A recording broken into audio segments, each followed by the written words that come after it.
आगामी 2025 में होने वाले बिहार विधानसभा चुनाव को लेकर जन स्वराज पार्टी के प्रदेश अध्यक्ष मनोज भारती ने मुजफ्फरपुर के मरीपुर स्थित पार्टी कार्यालय में कार्यकर्ताओं के साथ बैठक की और बैठक में आगामी चुनाव को किस तरह से जीत लिया जाए इस पर बातचीत की एवं कई मंत्र दिए।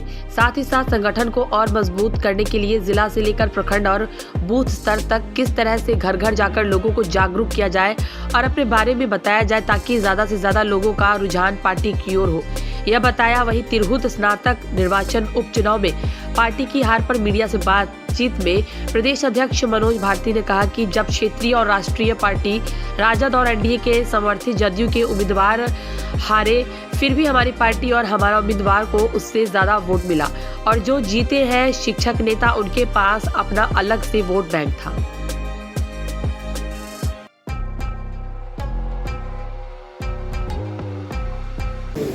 ये पार्टी अध्यक्ष की पहली यात्रा है मुजफ्फरपुर और इस यात्रा का मुख्य उद्देश्य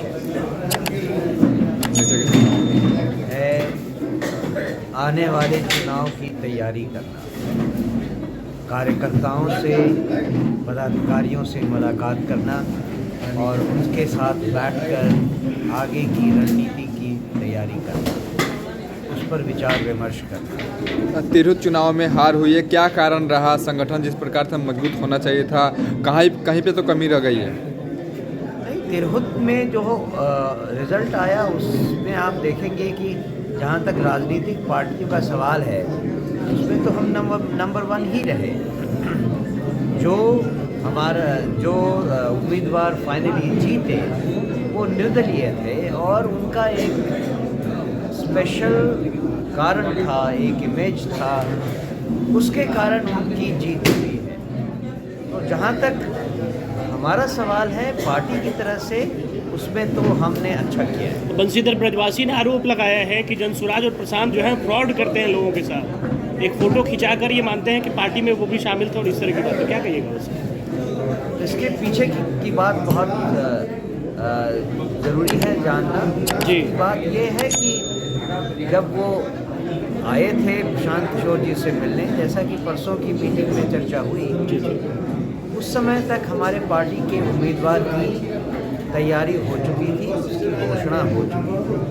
इसीलिए उनके किसी बात को कहने से अब कोई फर्क नहीं पड़ता है। यानी बंशीधर ब्रजवासी आपके पार्टी में जाने वाले थे?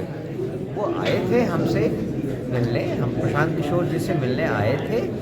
उसके पहले ही मुजफ्फरपुर में हमारे उम्मीदवारों की लिस्ट का चयन हो चुका था और उसके बाद का बदलाव करना संभव नहीं था। अच्छा, मुनाजिर हसन और देवेंद्र यादव जैसे लोग जो है जिनका जन स्वराज की कमेटी में उनका चयन किया गया था, वो लोग कमेटी से बाहर आ गए, स्वतः लेटर जारी करके उन्होंने ये चीज़ जी, जो बाहर आए हैं वो फिर अंदर भी आ सकते हैं जी। और हम चाहते हैं कि ऐसे सीनियर सीजन्ड लीडर जो जन स्वराज से पहले जुड़े हैं, जन स्वराज में वापस आए, थोड़ा समय दें, जिससे कि जो व्यवस्था वो चाहते हैं, जो व्यवस्था होनी चाहिए एक राजनीतिक पार्टी की, वो सुचारू रूप से चले। और उसकी पहली मीटिंग 2 दिन पहले कोर कमेटी की मीटिंग के रूप में हुई। 2025 में बिहार में विधानसभा चुनाव है, कैसे देख रहे हैं? कितनी सीट जन स्वराज जीतने के लिए पूरी तरह से तैयारी में जुट गई है? जन स्वराज पूरी 243 सीटों पे चुनाव लड़ेगी और हमारी तैयारी है कि हम जन जन तक अपनी आवाज़ पहुंचा दें। जब हमारा चुनाव चिन्ह मिलेगा तो उस चुनाव चिन्ह को हर आदमी, हर दरवाजे पर, हर गांव में पहुंचा दिया जाए। कोई चेहरा भी आगे करने वाले हैं क्या मुख्यमंत्री के तौर पे चुनाव से पहले? वो बात की बात है, वो बाद में उस पर विचार करेंगे।